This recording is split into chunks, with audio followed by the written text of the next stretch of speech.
Just reminiscing on when you used to do those early Extreme Retro reviews in 1993 with that theme song.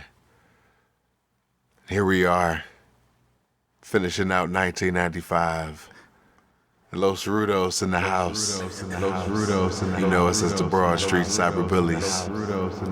For the Extreme Retro review for ECW Timeline, Kayfabe Commentaries, ECW Timeline for 1995, hosted by the Sandman. I want to start off by saying last week we lost an ECW alumni, Salvatore Belomo. Oh, shit. So rest in peace, Super Destroyer number 3. Yeah, rest in peace, Sal. No, he don't even get the rest in peace. Oh, shoot. Yeah, I was still processing that news and shit. But yeah, you know what, for Big Sal, rest in peace. As always, it's fuck Kayfabe Commentaries and fuck Sean Oliver for trying to bury the Hwoud and make him seem that he's a pervert. Yeah.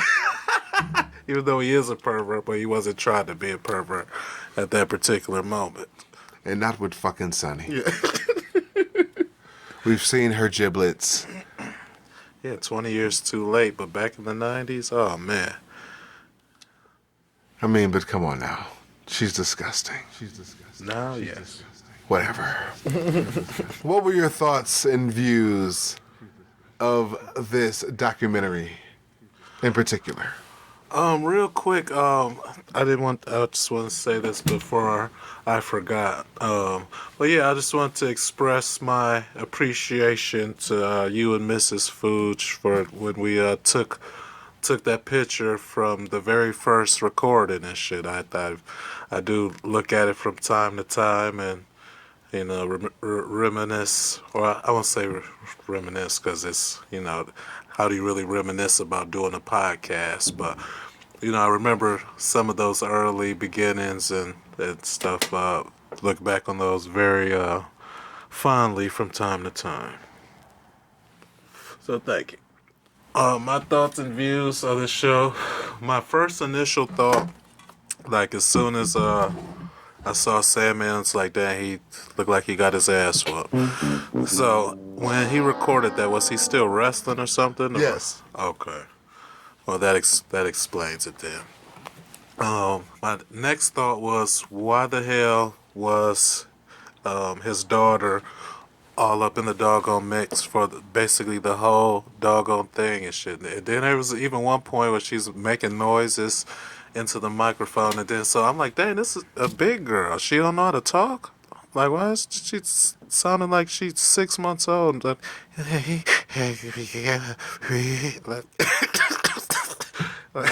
like it's so. My next question was like, does she have a special disability or something? Or? I'm glad you said daughter, because that's actually Oliver, Sandman's son. Oh no! But you had it right, because just like fucking Nicholas, former WWE Tag Team Champion. Oh yeah. Everybody thought that was a girl and shit. Yes, when they said it was a boy, it's a fucking girl. Sandman's son is really a girl. You know what you're seeing. I saw a little ass girl that was all up in the damn mix. Exactly. And couldn't talk. Exactly. So, oh, man. You're starting to really see what you're supposed to see. Wow. And I'm telling you. Wow, my mind I'm shocked to hear that that's really a boy as opposed to, because that. No, that's a transgender. That is, I'm telling you. Wow. That is a transgender. Just for lawsuit purposes, allegedly. Gotcha. Sheet. I saw it real quick. We was at it was at work yesterday. They were delivering a furnace that breaks that heats up our product at my job, and it took 2 forklifts to take it off the semi truck, and I got a nice little 3-minute video of all the gaggle fuckery around because it's 2 people actually doing work and like 8 people standing around saying, "Hey, no, just do this, no, just do this." Supervising this shit. Oh shit! But when the truck first pulled up, the door opens, a big ass chocolate lab jumps out the truck, runs to the fucking grass and starts taking a shit. And then this man gets out the truck and his high beams are pointed right at me because he has tits. He looks like Ricky Morton with tits. No. And he's talking about how he has to deliver this furnace, right? So I'm sitting here, Oh shit! as the real supervisor. I'm telling the people, all right, get on the forklifts, you know what I'm saying, directing traffic and shit. And everybody is catching, sight of this abomination. And they're all going, and the young one, he's going, "That's Caitlyn Jenner." And I'm like, shit. all right, can we be professional for right now? And then after we, finish all this shit, we can, smoke and joke later. You know what I'm saying? And he can't stop laughing. I'm trying to tell him, go in the damn warehouse, you know what I'm saying? Get your laughs out, get your little kiki and giggles, you know what I'm saying, out your system. Come back and be professional. He's like, I'm good. I'm good.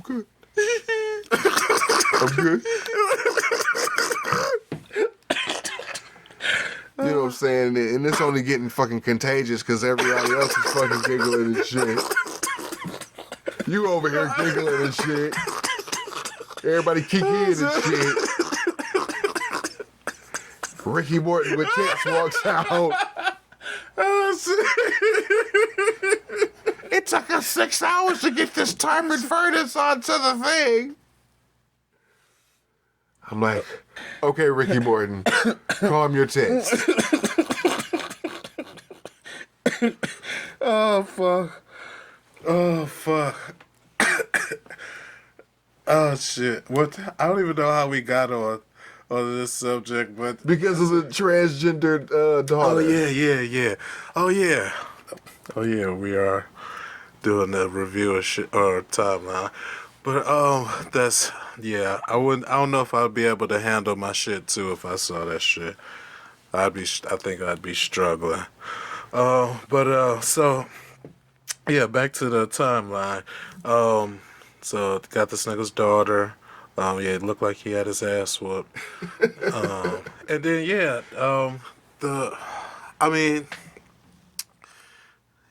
the timeline itself, it was kind of informative, but not because of Sandman, if that makes sense. Like it was more from the questions the dude was asking, because it seemed like He was struggling to keep Sandman on topic. yeah, you know what I'm saying. So I'm like, but Thank you, Sandman. yeah. Anything to give Sean Oliver a hard fucking time. Yeah. But it made for a terrible fucking documentary in retrospective. Yeah, it was a little rough. And then the best parts was the shit they was cut out playing on the, I guess, the little outtakes on the credits part and shit. That was the best parts to me and shit. So, watching this documentary, and every time, I was listening to the 93 timeline and listening to the 94 timeline, and I was starting to notice a theme because Shane Douglas had a black eye in his timeline. Sandman is fucked up in his timeline. Ty Gordon is fat as fuck in his timeline. These niggas is fucked up. I see. It's a rough way to go. So I wanted to tinker with the format of how we want to do this year in review because I didn't really want to go off what Sandman said because he was all over the place. So I'm just going to start reading bullet points. We're going to talk about it or we're not going to talk about it. And we're going to go from January to December featuring what Kayfabe Commentaries did. So starting off, debut of Raven. Ah, yes. Yes, my thoughts, well, yeah, when Raven first dropped, obviously I knew of Raven by the time he got to WCW. I mean, I always knew the Scotty Flamingo and all that other bullshit and shit, but I was never hip to ECW Raven. I was hip to WCW Raven, which, you know, that was, I was a fan of his and shit. I like to play with him on the Revenge. Yeah. So A world tour. I don't think oh yeah, that was yeah. So I was always you know, always like Raven for post there. So when he first came in, I already had excitement and preconceived notions when he came in. So unfortunately, I have the benefit of hindsight. Going in then and now and shit. So, but I was initially very pumped and excited. With all that being said, and I could see from that moment going forward to the end of '95 how Raven managed to build himself up in the way that he did. I didn't like Raven when he first jumped in ECW. I thought his promos were quite puzzling and awful. He did grow on me. Pause. Oh, yeah, damn. But eventually, I appreciate his character now with all the gimmickry and all the, you know, the dog and pony show and all the chicks and the run-ins and all that shit. And the promos make more sense to me now. But at first, didn't like it. Thought it was a dud. We have the bad breed split and the feud that lasted for the first half of the year. Axel versus Ian Rotten. Yeah, that was a big don't give a fuck then and now. To me, they were one-trick ponies who bled for fun, and that shit was never appealing to me. So, you know, for it to lead into singles matches, them against each other and shit was just a nightmare. So Negative infinity are my thoughts. Talk about another feud in 1995 ECW. We have Cactus Jack versus the Sandman. Yeah, now their feud had the potential to be Ian versus Axel, but it wasn't, and it just goes to the credit of how good both of them were. Even if Sandman's not the best technical wrestler, he's a great professional wrestler, if that makes sense. Sports entertainer. I don't really care for that term, but I know what you mean. You know what I'm saying? He plays his part very well.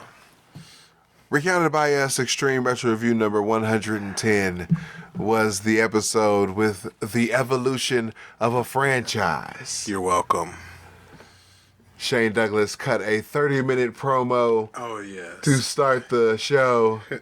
Yes. Oh, man. That was like 24 minutes too long.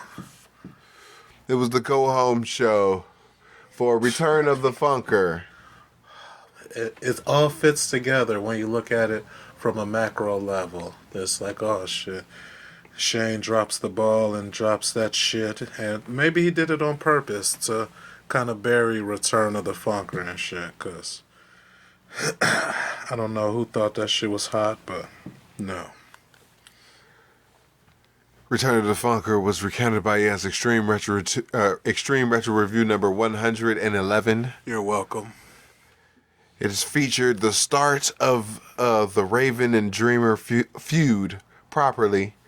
Had a couple of matches throughout the year. Your thoughts of the feud as a whole? Raven versus Dreamer? Yes. Awesome. Great feud. It finally, because, I've never really, since Tommy Dreamer has came into ECW, from this point up until, from that point up until when this feud really got going, I never really cared for him and shit. So this feud, and don't get me wrong, I'm definitely rooting for Raven and shit. So I be hoping they whoop his ass. But, when he does get a little bit of comeuppance from time to time, and I feel like he earns it, you know what I'm saying? So, and then 90% of the time, Raven is whooping his ass, they're jumping him or come up and somehow. So what's not to like about this feud? We move to April, recounted by us. Extreme Retro Review number 118 was the three-way dance, and Sabu got fired for no showing the event. Oh, yeah. Taking his bookings to Japan. Yeah, now this was an interesting point in the documentary, because I didn't know who to believe, because I think the dude asked him, how did Sabu feel about what Paul did or whatever. And Sandman's like, oh, he didn't give a shit, blah, blah. Then the dude was like, oh, no, I actually said he was very hurt by it, or he was about to cry, some bullshit. So I didn't know who to believe. So I'm going to lean with the dude. Because Sandman, he probably might not remember, because from the outtakes, there's a lot of shit he clearly didn't remember. So, so 95 saw the Sandman regain the ECW World Heavyweight Championship. Your thoughts on Sandman as the world champion? For ECW, I thought it was a great fit for anyone who wasn't going to be Shane. It was the complete antithesis of Shane, because I thought Shane, from where ECW was coming from Eastern, into the transition into their own entity as Extreme Championship Wrestling, I thought he was a perfect fit for that. And then to go in a different direction from Shane, I think Sandman was the perfect shift from Shane. So, good job on the Sandman, and good job on ECW on giving Sandman that shot. Given in the universe that we are to believe that these are all females, would you or would you not fuck the following? Okay. Beulah McGillicuddy. Yes. Francine. Yes. Lady Alexandra. That's the one with the Damien nigga? Yes. Probably. Luna Vachon. No. Missy Hyatt. Yes. All debuted ECW in 1995. Your thoughts of the women coming into the promotion? The only one with no, that's not fair to say. I was about to say the only one with any real impact was Luna, but that was just, I was only basing that off of because she actually wrestled. But the other bitches contributed in other ways and shit. Getting into cat fights and taking pile drivers, and being down for their squad. Fucking Jason molested Francine that time. They got a handful of ass. No, he took that bitch down. Threw her leg around him. I hope she is. I hope she is in on this shit, cause this nigga just with the towel. Like, this nigga about to fuck her right here. Pretty awesome. Your thoughts of 911 as a character in 1995 ECW? Mainly annoying once he started fucking with Bill Alfonso and shit. But my petty misgivings aside, for the functions he carried out, no, because he was a terrible bodyguard. He was great at making the crowd pop. I'll give him that. He was a great attraction, or whatever you want to call it, that they really wanted to see, I guess, compared to the Apollo Sandman and shit, where the showtime at the Apollo, you know. Okay. So kind of like, yeah,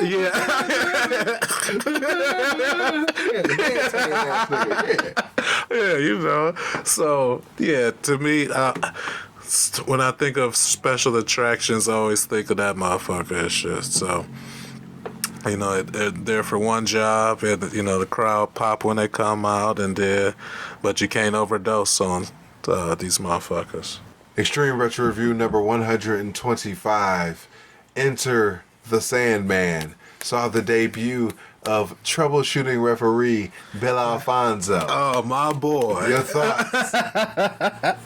Oh, man. First of all, every sports league, federation, every anything that requires officiating needs a referee like Bill Alfonso. Bill Alfonso is a man of character, a man of integrity, a man with high standards and high morals, and someone who's willing to make the hard decisions to keep ECW in line.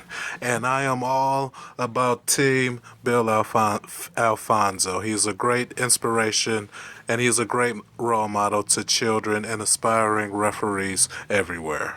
Mid-1995 in the early to mid-spring saw the debuting Eddie Guerrero, and he had a couple of matches with the Shooter, which culminated into the Guerrero-Malenko Cure for Insomnia that was for sale by ECW Home Video, ad nauseum recounted by us in various Extreme Retro Reviews.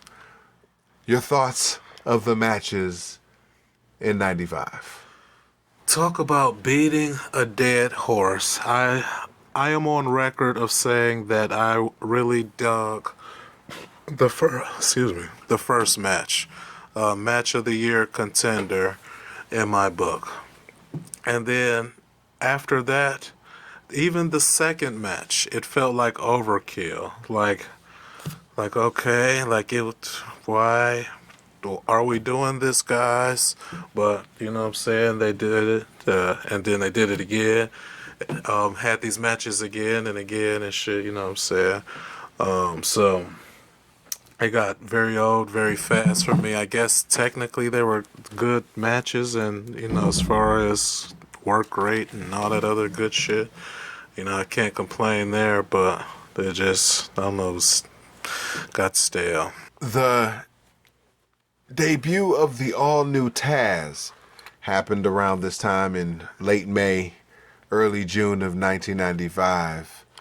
Shaved his head, turned from the Ooga Booga Man to the shoot fighter, orange and black attack guy that you see and, you know, you classically know as Taz. Yeah, Mr. Break Your Neck. Your thoughts on character tweaking versus gimmick change or overhaul? Ooh, that is a great question. So,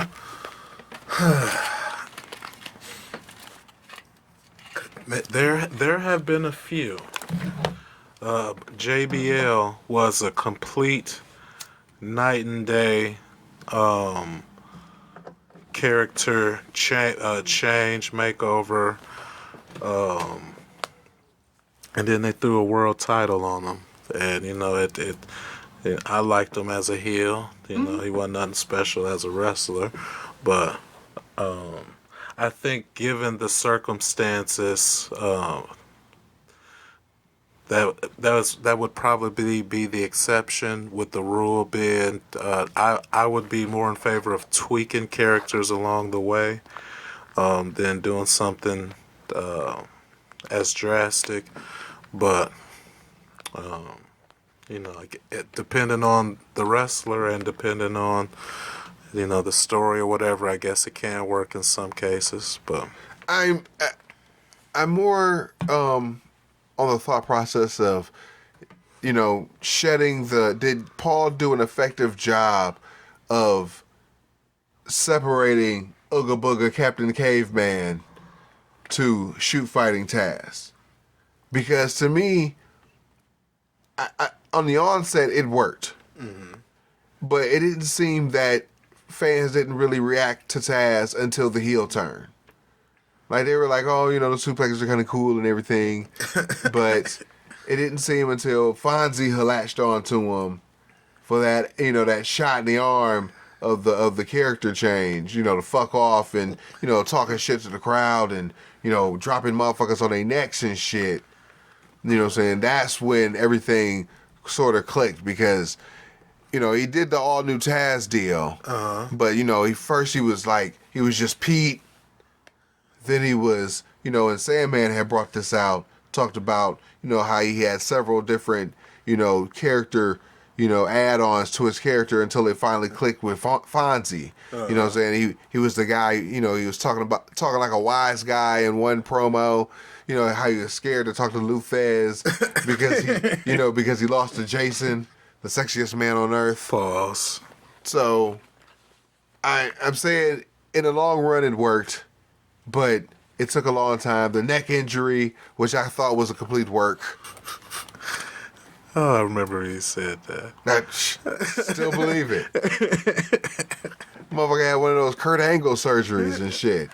Oh, shit. In June, the company was sold to HHG Corporations, LLC, or whatever the fuck. Basically, it was sold to Paul's family. That was interesting. And that was the first demotion of Todd Gordon. So Todd had lost a lot of power because I guess they must have been making money, but not enough for Todd to profit off of. Okay. So he had to sell, you know, saying ownership of the company, you know, to pay his debts or whatever. Yeah. You know what I'm saying? Guess he wasn't getting enough money from Carver W. Reed. It didn't say Paul told him that investors didn't want him running it or some shit. That's what was said. Damn. Barbed Wires, Hoodies, and Choke Slams was recounted by us. Extreme Retro Review number 131. You're welcome. Saw the debut of the Gangsters. Oh, yes. Your thoughts of the Gangsters coming into the promotion? Man, they are, and I don't know, I'm just going to be 100% honest. I don't know if this is just because they're black or just because they really, like, the instant they debuted, it seemed like they were the extreme of the extreme of the tag team divisions and shit, and like, my first reaction was like, oh shit, what they about to do and shit, you know what I'm saying? So, but yeah, no, I fuck with the Gangster stuff. Sandman on the documentary talks about the infamous Q&A with Paul talking about WCW Nitro. He references Kerry Von Erich's death and cites fighting Dennis Corluzzo's champion that night. And he talks about how Kerry died 2 days later. I should note that the show he was talking about was Battle of the Belts, which was January of 1993. Kerry had died on February 18th, 1993. And we recounted Battle of the Belts in Extreme Retro Review number 1. Woo! You're welcome, everybody. You're welcome. It's good to be here. Quick little plug. You could find my written review of Battle of the Belts on InsidePulse.com. Inside Pulse? Yes. Okay. That's Inside Pulse, like pulse in your arm, everybody. Yes.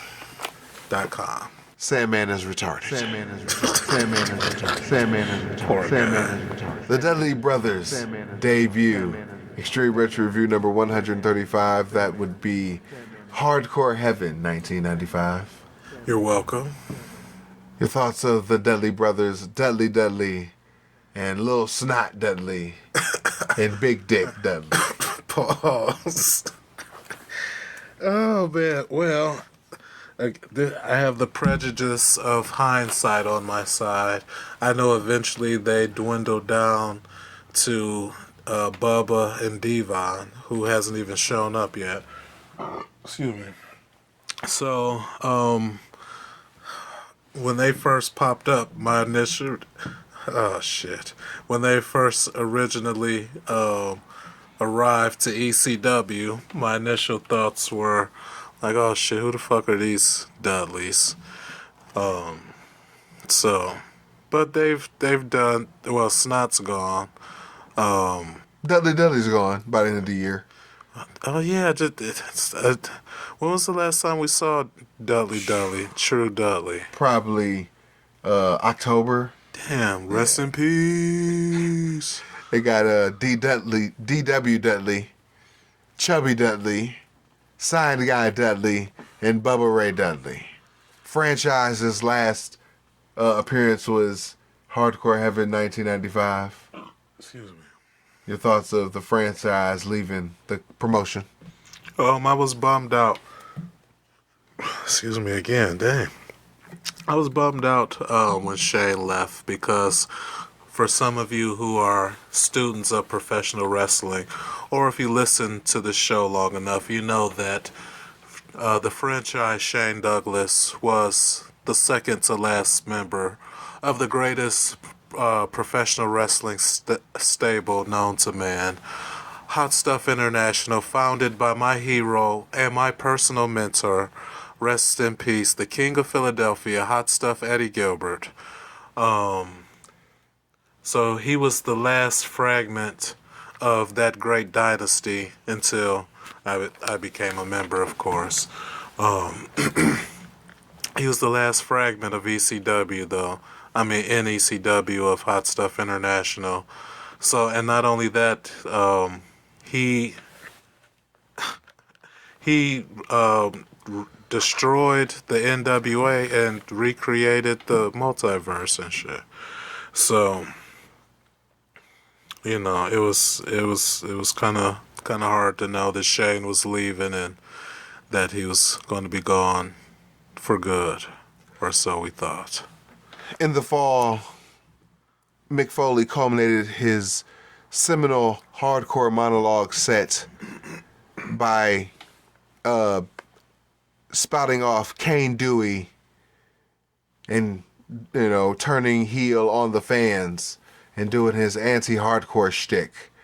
Your thoughts of Mick Foley's anti-hardcore persona? So I already digged it. Sandman's breaking it down when he said that the only way for him to really turn heel was to go at the fans the way he did. Made me gave it a little more extra appreciation for me and stuff, because I thought it was great shit. It's brilliant.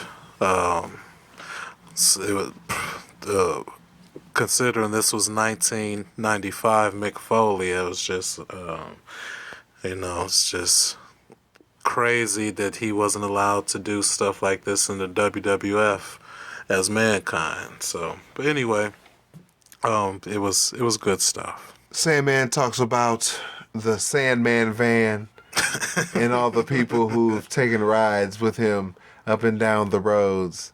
And I have mentioned on various Extreme Retro Reviews the Philly Click and he talks about the same individuals: Woman, Bill Alfonso, Public Enemy, Todd Gordon, Two Cold Scorpio, the Pit Bulls. He said Rick Rude even made a run in the Sandman van. That's cool shit. Continuing on, the Vanilla Midgets leave ECW. Your thoughts of Dean Malenko, Eddie Guerrero, and the Crippler leaving the promotion. Oh, man. Well, as one of the few people who still remember the old universe before Shane destroyed it and recreated it, I can never forget the terrible promo done by Dean Maslipo when he was participating in the Niggas with Attitudes title tournament. Recounted by us, Extreme Retro Review number 83. You're welcome. Damn, you're good. That's what she said. I concur.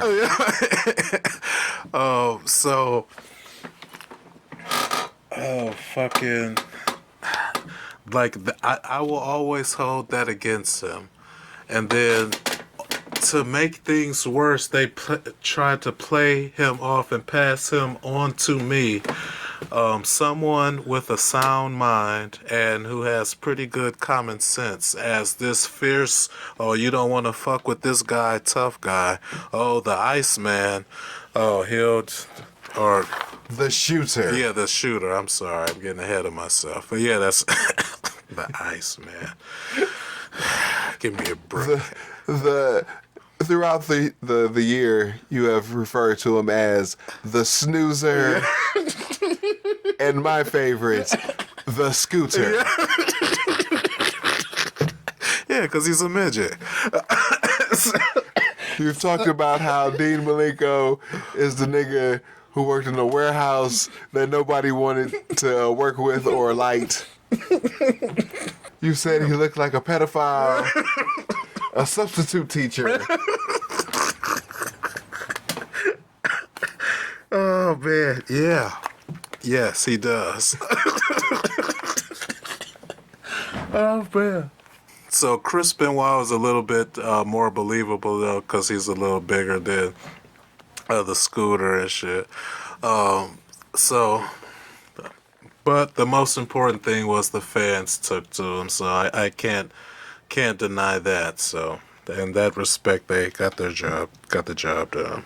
JT Smith was still eating out here in 1995. Courtesy of Hot Stuff International, got to make sure our brother eating out here. Shoot. Want to talk about the super botch he did? He landed completely on his head. Oh, man. Turned into a goose egg. And that became his character going forward as bumbling idiot. Italian stallion, JT Smith. Oh, man, the bumbling idiot part bothers me. And then, to make matters worse, he pretends to be Italian and shit. So it's just like he's... I hate to say it, but it's almost like they're trying to make my brother Eugene before Eugene. It's like, oh, I'm an idiot and I have a personality disorder. I'm Italian. Oh, I stumbled over my shoestrings. I'm alright. You know what I'm saying? Fuck that shit. Late fall saw the debut of the Eliminators and superstar Steve Austin. Your thoughts? It's crazy some of the people who have passed through the doors of ECW that I get to see looking back doing the reviews and stuff. The Eliminators they appear to be legit badasses. Like they immediately seem like they belonged right into the main event of the tag team division and shit. And then, I mean, shoot, Stone Cold was that's Stone Cold in ECW. He was ready. Then you could have had Stone Cold Steve Austin in '95. Oof. Yeah, he probably would have had a better run. Who knows? Owen Hart might not have broken his neck and shortened his career. World champion Mikey Whipwreck in ECW 1995. Oh man, fucking politics is crazy. I always want that, like. Don't get me wrong, I'm a Mikey fan, and like he's the perfect underdog in the promotion, and um, it was crazy how he was tracking the matches where he didn't get moves in until the first time he got a move in and all that shit. So it's been a slow progression and stuff, but to find out the reason he was the world champion, basically, so Sandman wouldn't lose to Austin. It's just goes to show that even a company like ECW has to, I don't know, be political is the right word, but have dummy reigns, I guess. Sabu returned to the promotion at the November to Remember 1995 Take a Shot. Recounted by us, Extreme Retro Review number 159. You're welcome. Your thoughts of Sabu coming back? Yay. Oh, I don't know. Sabu's never really. I mean, he's okay, I guess, but like he's never really moved the meter for me in either direction. And when his little time in WCW, I hated him then because it just seemed like he was a terrible fit for WCW. So yeah, never really particularly. He's okay, but yeah, don't really do shit for me. Also on the November to Remember, Taz turned heel, punching Todd Gordon and aligning himself with troubleshooting referee Bill Alfonso. Smartest decision of Taz's life. Finished the year out with Holiday Hell 1995, debuting Missy Hyatt into the promotion. Also Taz's first match where he killed Jobber Jap number 2. Poor Jobber Jap. And Raven doing double duty, beating Tommy Dreamer and losing to the Sandman. Overall, ECW 1995 was a very transformative year. A lot of debuts, a lot of good matches, a lot of big moments, a lot of big things happening, a lot of growth in the promotion, and leads into 1996, which sees the some of the performers are getting too big for the promotion, and they are going off to greener pastures. So 1996 is going to be another transformative year with a lot of key debuts. But your thoughts of 1995 overall? Man, everything that you just said was very eloquent, well thought out, absolutely accurate, and I agree with 100%. So I almost feel bad for what I'm about to say, but it is my thoughts. Outside of what you just said, my main overarching thought is in 1995, there were a bunch of you goofs running around out here trading tapes with each other to keep up with this shit. But I understand. 1995 has been the best ECW year so far. I could see why you were speaking very highly of it. It's made me give a fuck about Tommy Dreamer. Got my boy Raven in here. He's been in the whole year, going ham in 95. Excuse me. Sandman is he's an interesting world champion, but he's the world champion that ECW needs. Excuse me. So overall, 2 thumbs up. Coming up next to finish the year, Sully time. 1995. Sully Awards. We out. Peace. Peace.